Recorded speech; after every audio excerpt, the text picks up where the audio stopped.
Somebody at some point decided to call it the cloud. It was a good decision commercially. It has done a lot of damage to how people picture this. Because a cloud has no address. It has no weight, no door, and nothing arrives at it on a lorry. The thing you are actually talking to is in a building. The building has a postcode. It has a fence, a car park, and a delivery bay where crates come in. And over the last few years, that building has not just been getting bigger.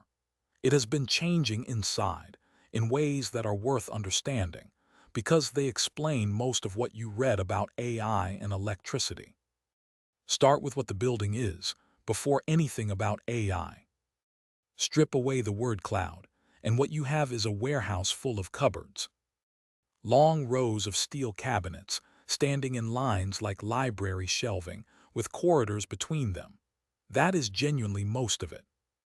Each cabinet is called a rack, and a rack is just a frame with mounting holes down both sides.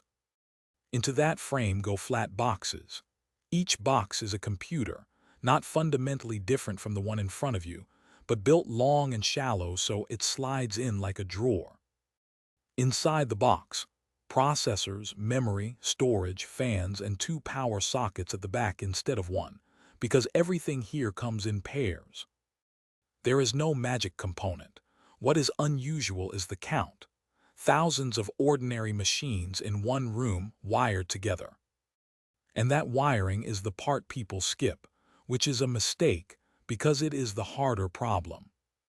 Every one of those machines has to be able to reach the others, not eventually, constantly and quickly. So above the rows, in trays hanging from the ceiling, run the cables. Thousands of them, bundled and combed and labeled, going to panels where they are patched from one run to the next. The layout of that network is designed before the building is filled.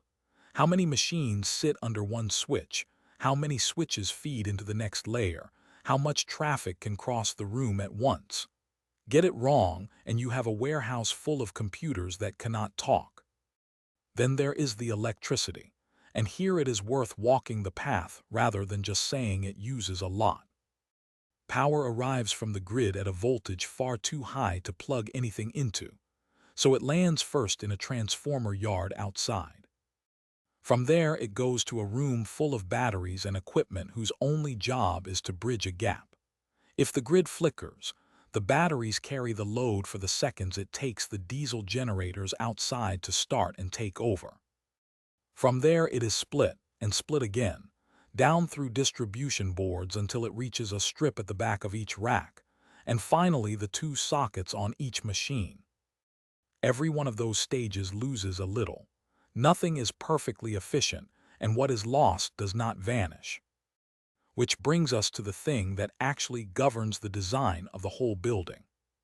Heat.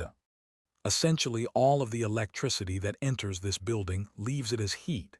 Not most of it, effectively all of it. That is not a flaw in the equipment. It is what computation is physically.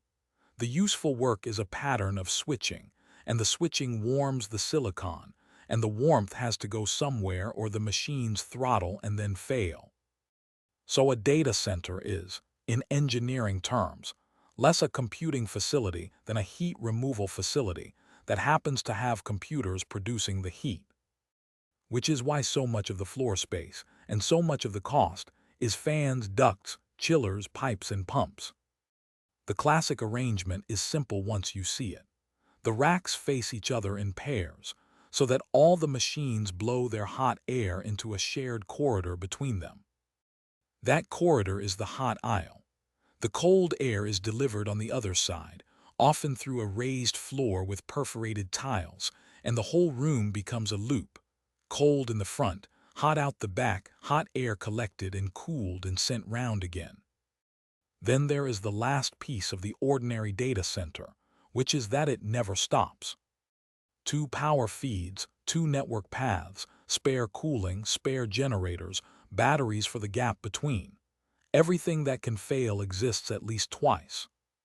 That is expensive, and it is expensive on purpose, because for the businesses renting this space, a few seconds of darkness costs more than the redundancy does.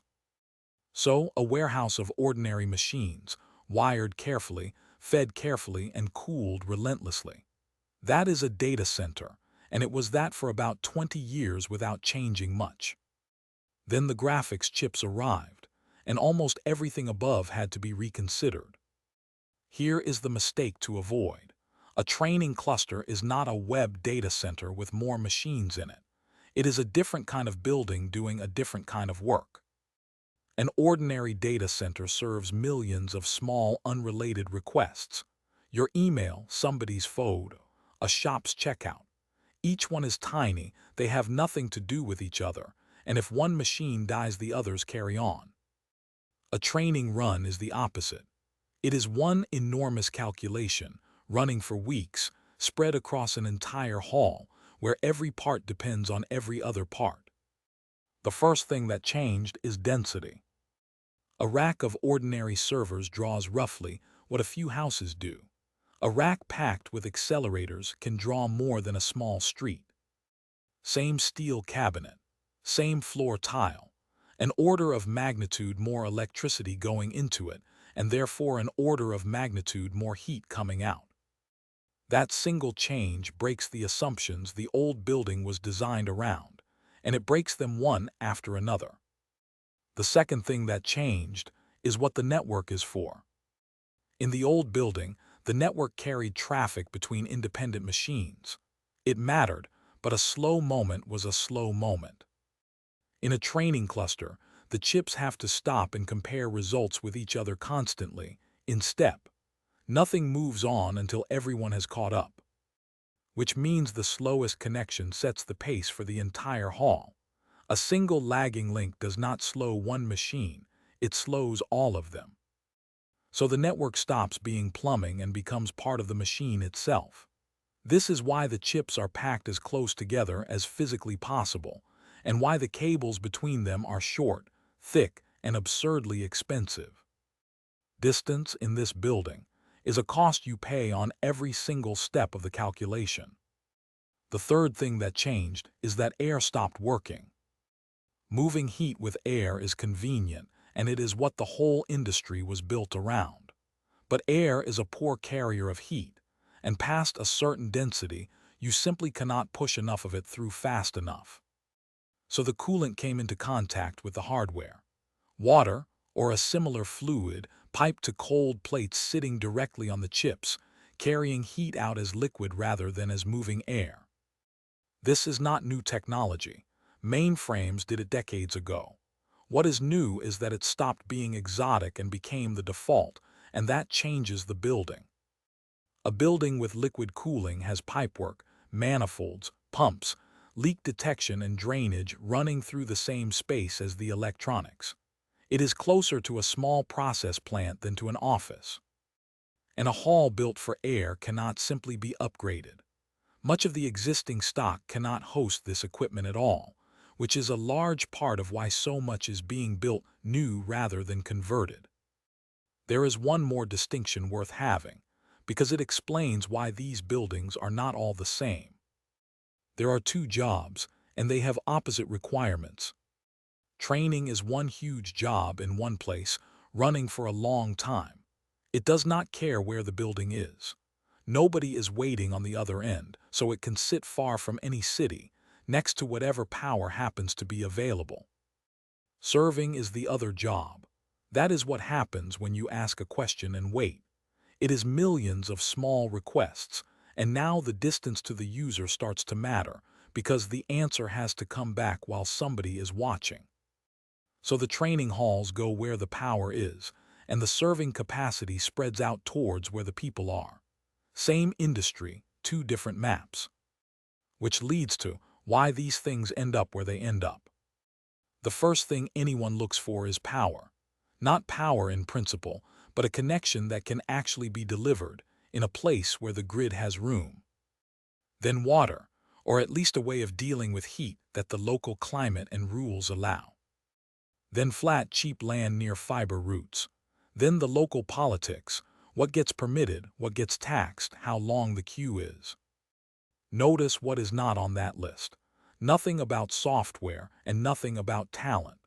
The site decision is an industrial one, and it is made with the same considerations you would use to cite a smelter. Which is what growth actually means when you read that word in a headline about AI. It does not mean code being written.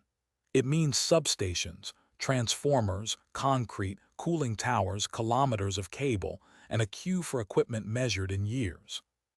That is why the pace of this is no longer set by researchers.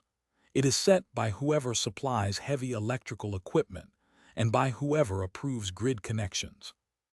And it means the effects are local, which is the part that turns abstract. A grid that was planned around a town now has an industrial customer attached to it. Water that had one set of uses now has another. Land that was one thing is now a windowless shed with a fence. Some places want that for the rates and the jobs during construction. Some places have started saying no. Both reactions are about the same physical facts. Now the honest fence, because there is a real counterargument and it deserves stating properly. The efficiency of all of this has improved enormously. The energy used per question answered keeps falling, sometimes sharply, through better chips, better software, and better buildings. That is true, and it is not the whole picture, because the same improvements make it cheap enough to use far more often. Efficiency gains have consistently been spent on doing more rather than on using less. That is not unique to this industry. It is the normal pattern with almost any resource that gets cheaper. So the honest summary is not that this is wasteful, and not that efficiency will quietly solve it. It is that the total keeps going up while the cost of each individual thing keeps going down, and both of those are happening at once. Which brings it back to where we started. There is no cloud. There is a building with a fence around it, a transformer yard beside it, water going in and heat coming out, and somewhere in the middle of it, a room full of ordinary machines doing something extraordinary in enormous numbers. The next time you read that a company is investing in AI, you now know what most of that money actually buys. Not code. Concrete, copper, and a place in the queue for electricity.